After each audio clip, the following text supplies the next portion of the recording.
Looking for a better way to connect with your customers and showcase your products and services? Check out the WhatsApp Business app and the Business Profile. Here's how to get started.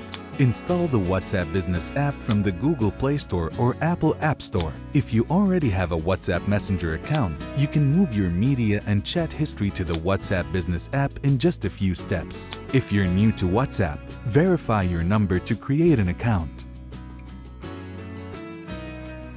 After verifying your number, fill out your business name and business category and data profile picture.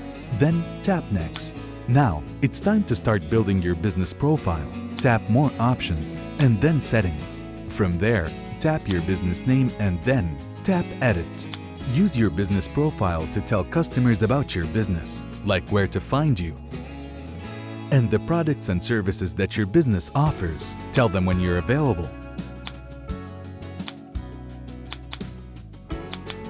And share details like your business email and social media accounts so they know about other ways to connect with you.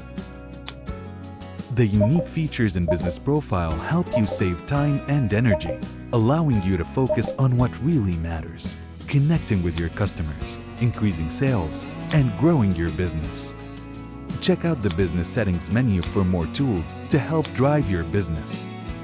To see more videos about WhatsApp business tools and features, subscribe to WhatsApp on YouTube.